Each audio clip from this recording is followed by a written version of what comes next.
Public Servants Association and Nehawu are continuing with the strike at the South African Revenue Service. The unions and SARS management have been unable to come to an agreement, raising concerns that the continued strike might impact tax collection for the season. Well, let's talk more about these labour negotiations that are taking place. A labour consultant, Tony Healy, joins us. Tony, good evening. I'm sure there will be some people who don't necessarily mind the fact that the strike at SARS is taking place and could well see a couple of delays in as far as tax season is concerned. But how worried should we be about the fact that they aren't able to reach any kind of agreement? Good evening, Kathy. Well, yes, I think we should be worried. This is just another example of a wage deadlock in the public sector. And what is particularly alarming, I think, about this one is that the parties are just so far apart in their positions. And we mustn't forget they've been negotiating for a very long time. So it doesn't look promising for early resolution.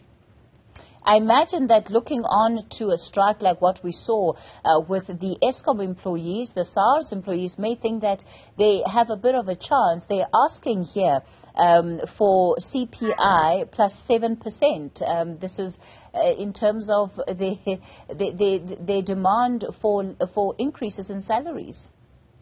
You make a very good point, Kathy. I think that many public sector unions and even private sector collective bargaining scenarios have looked at that Eskom increase and said to themselves, you know what, if we strike long enough, if we cause enough economic damage, we will get a CPI plus increase. So I think yes, in this case, the SARS unions have been emboldened by that.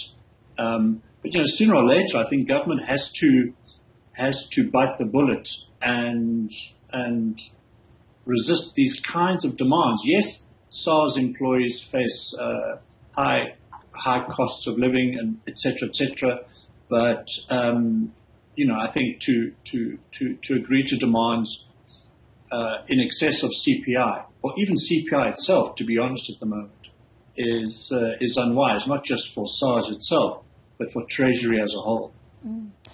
Tony, of course, we also have a situation here where when it comes to, again, the demands that are being made by labor and this idea that if, people are pushed, if employers are pushed enough in the right direction, they will end up conceding. It speaks to a broader culture around negotiations of wages in our country that has prevailed. I mean, is this always the way it has to be?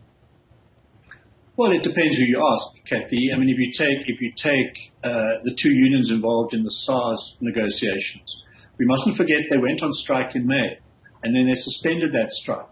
And I don't think it's any coincidence that they've resumed the strike at perhaps one of the most critical times in the year for SARS itself. It's akin to the unprotected or unlawful strike by NUMSA at Eskom, where they also struck, if you like, at a time when Eskom was already on its knees. So we'll have to see how that does impact on SARS. I mean, there'll be a less of a kind of day-to-day impact on the SARS that the SARS strike has on taxpayers, but it will have an impact on Treasury because it will certainly slow down and hinder tax collection, at least in the short term. Let's talk about the fact that often workers will say, well, we're dealing with a state that says it doesn't have money, but just recently we had the approvals of salary increases for MPs and members of the executive who already earn a significant amount of money. Well, that's a legitimate position to be adopted by the unions.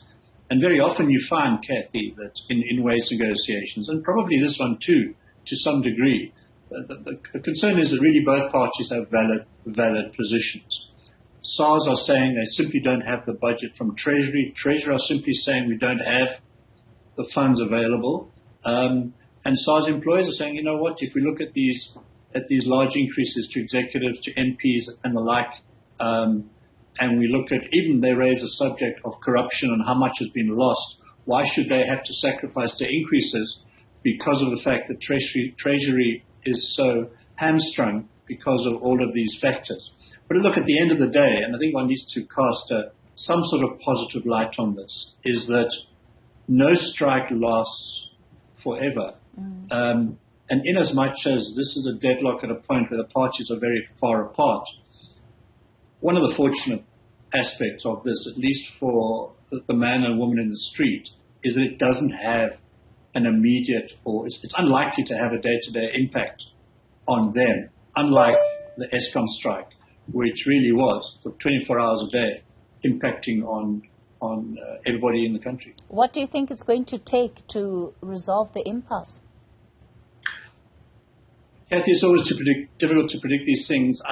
My worry is that, as we saw in the Eskom strike, is that SARS rather capitulates to pay an increase that is on or above CPI.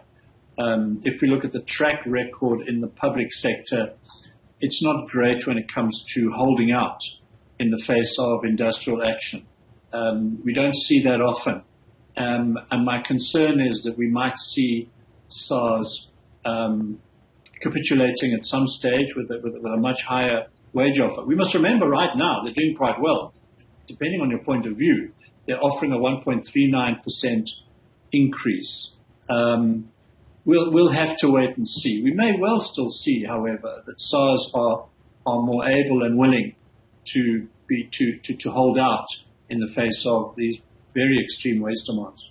Labour consultant Tony Healy will leave it there for tonight. Thanks for your time.